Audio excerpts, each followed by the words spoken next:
비록 지금은 아니지만 팀 버튼은 한때 제가 가장 좋아했던 감독 중 한 명입니다. 길게 말할 것도 없이 마치 지금의 웨스 앤더슨처럼 언제 봐도 누가 연출했는지 한눈에 알 수 있는 자신만의 독특한 스타일을 가졌다는 걸 참 좋아했습니다. 물론 더 큰 이유는 팀 버튼이 가지고 있는 기괴하고 음침하며 우울한 성향이 저와 잘 맞은 덕분이겠죠. 팀 버튼을 처음 접하고 관심을 갖게 했던 영화는 배트맨이지만 본격적으로 좋아하게 됐던 계기는 바로 오늘 리뷰하려는 영화의 전편인 비틀주스입니다. 팀 버튼이 대중적으로 큰 성공을 거두고 이름을 널리 알렸던 이 영화는 사람에 따라 정신 나갈 것 같다고 비명을 지를 수도 있을 팀 버튼의 희한한 정신세계를 유감없이 담아냈다고 생각합니다. 그런 영화의 속편이 길고 긴 우여곡절을 거쳐 36년 만에 개봉해서 큰 기대는 없었던 것에 비하면 저는 상당히 재밌게 본 걸 넘어 팀 버튼의 귀환을 축하하고 싶습니다. 당연하게도 전편의 과감하고도 불경한 독창성을 감히 뛰어넘지 못했으나 제게 있어서는 근래 본 팀 버튼의 모든 작품을 통틀어 웬즈데이 이상으로 마음에 듭니다. 아무래도 전편이 1988년에 나왔으니 약간의 설명이 필요하겠죠.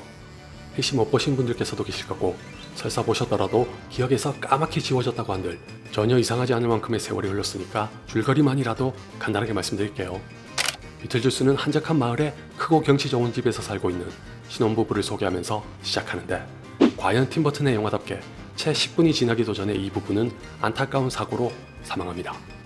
이제 유령이 된 채 자신들의 집으로 돌아와 일종의 지방령이 됐지만 호시탐탐 노리고 있던 사람에게 금세 집이 팔려 뉴욕에서 한 가족이 이사를 옵니다.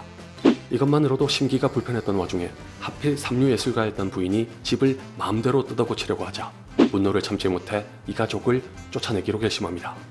명색이 유령이니 인간을 위협해 제 발로 도망가게 만드는 것쯤이야 아주 쉬울 줄 알았으나 애초에 무슨 짓을 해도 인간의 눈에는 보이질 않아 처량하게 지켜보는 게 전부입니다.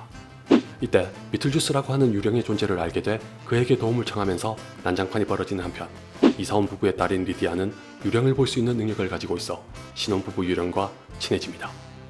바로 이것 때문에 비틀주스는 리디아에게 신혼부부 유령을 도와주는 대신 자신과 결혼하자고 강요합니다. 뭐 이렇게 보시면 대수롭지 않게 느끼실 수도 있지만 저는 며칠 전에 실로 오랜만에 다시 한번 보면서 꽤 놀랐습니다. 당시에 워너가 비틀주스를 배급하기로 결정하기까지는 대단한 용기가 필요했을 것 같을 정도로 현재의 관점에서 봐도 대중적으로 성공할 거라고 예상하기 힘든 파격적인 영화입니다. 개인적으로는 비틀주스만큼 팀 버튼의 개성이 오롯이 그리고 강렬하게 담긴 작품이 없다고 생각하는데 사실 경력이 쌓이면 쌓일수록 어느 정도 대중성과 타협해서 나름대로는 정제된 작품을 연출했다고 해도 과언이 아닙니다. 특히 그 악명 높은 혹성 탈출의 리메이크 이후로 제가 좋아했던 팀 버튼은 사라졌다고 탄식하다가 웬즈데이를 보면서 조금의 위안을 얻었다면 비틀주스는 한동안 자연스레 잊고 지냈던 그 팀 버튼을 다시 만난 듯한 기분을 선사했습니다. 장담컨대 웬즈데이에서 많은 시청자를 홀렸던 팀 버튼의 기괴하고 음침하며 우울한 연출이 비틀주스에서는 제한 없이 마구잡이로 날뜁니다. 전편이 워낙 오래전에 나왔고 그 사이에 팀 버튼도 많이 달라져서 우려했던 것과는 정반대로 영화 속 캐릭터와 분위기가 전혀 이질감 없이 이어져서 어쩜 그리도 반가웠는지 모릅니다. 분장, 조명, 세트, 소품, 캐릭터, 연기, 특수효과, 촬영, 음악 등등 날 것 그대로의 팀 버튼을 오랜만에 고스란히 볼 수 있어서 너무 좋았으나 배우로서 큰 공을 세운 건 역시 마이클 키튼과 캐서린 워랍니다. 전편의 경우는 제목부터가 비틀주스고 비틀주스의 이미지와 마이클 키튼의 연기로 비틀주스라고 하면 곧 비틀주스가 떠오르지만 알고 보면 이 영화에서 비틀주스가 얼굴을 드러내는 건 거의 후반부에 접어들 무렵이라 상당히 늦는 편입니다. 그럼에도 불구하고 스탠드업 코미디언으로서의 경력을 살려 수다스럽고 심술궂은 유령 캐릭터를 눈부시게 연기해 관객들을 휘어잡았었죠. 캐서린 워라는 마이클 키튼과 더불어 비틀주스의 쌍두마차라고 하는 게 진부할지언정 딱 맞는 칭송이라고 장담합니다. 개인적으로 마이클 키튼이야 원체 많은 작품에서 봤으니 새삼스럽다고도 할 수 있지만 나홀로 집에의 엄마로 잘 알려진 캐서린 워라는 이번에 보고서야 굉장한 배우라는 걸 알았습니다. 왜냐하면 장장 30년 이상이 흘러 연기하는 캐릭터인데도 전편에서의 그 요상하고 철딱선이 없는 성격을 한치의 변함없이 재현하거든요.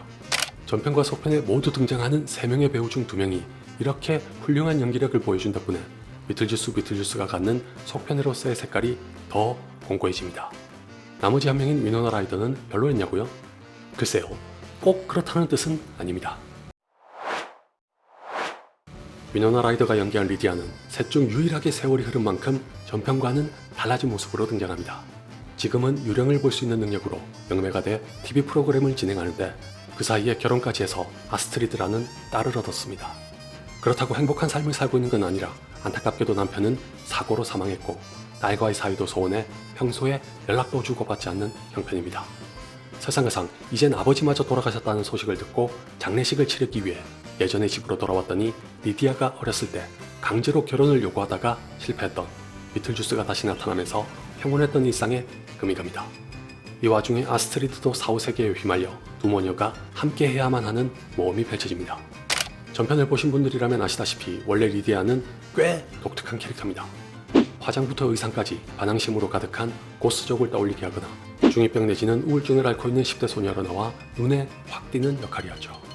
그런 캐릭터가 시간의 흐름에 순응해 평범한 사람이 됐다는 건 아쉽지만 다행히도 딸인 아스트리드가 엄마의 피를 물려받아 오전 여전히 뭔지를 잘 보여줍니다.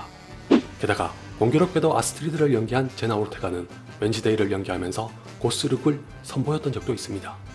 우연인지 의도인지 알 수 없으나 전 항상 리디아와 웬즈데이가 비슷하다고 생각했었는데 마침 비틀주스에 웬즈데이를 연기한 배우가 리디아의 딸로 나왔다는 게 신기하네요.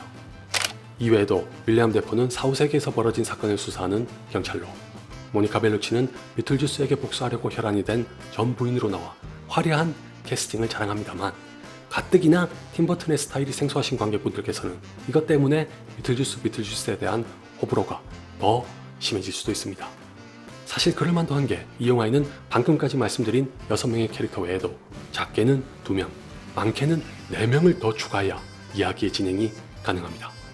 이 말인즉슨 캐릭터가 많아도 너무 많아서 누군가에게는 안 그래도 정신사나운 영화가 더더욱 시끌벅적하고 요란해진다는 뜻이죠. 심지어 개인적으로 잔뜩 기대했던 모니카 벨루치의 분량은 거의 공기와도 같다는 게 매우 충격적인 나머지 이럴 거면 아예 빼버리는 게 나았을 거라는 푸념을 안 하려야 안 할 수가 없습니다. 아닌 게 아니라 실제로 있어도 그만 없어도 그만인 캐릭터라 굳이 왜 넣은 건지 의문입니다.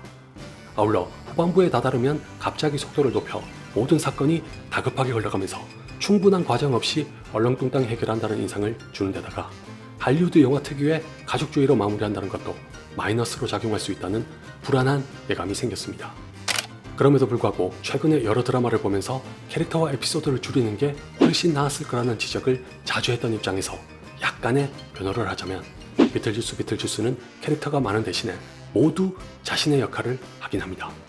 비록 그게 너무 짧은 시간 안에 다 이루어져서 실속이 없는 것처럼 보여도 이상할 건 없으나 어쨌든 흔히 말하는 떡밥이라면 떡밥일 그 많은 캐릭터를 하나도 허투루 낭비하지 않고 조금씩이나마 제대로 써먹은 것 불행 중 다행이라고 생각합니다. 단 이 말은 팀버튼의 귀환을 반가워하는 관객 중 한 명이자 한동안 드라마를 보느라 지친 탓에 나온 반사 효과에 지나지 않을 수도 있다는 건 반드시 염두에 두셨으면 합니다. 더 솔직하게 말씀드리면 팀버튼의 초기작을 안 보셨거나 안 좋아하시는 분들께서는 비틀주스도 패스하시는 게 현명한 선택이 될 수도 있습니다.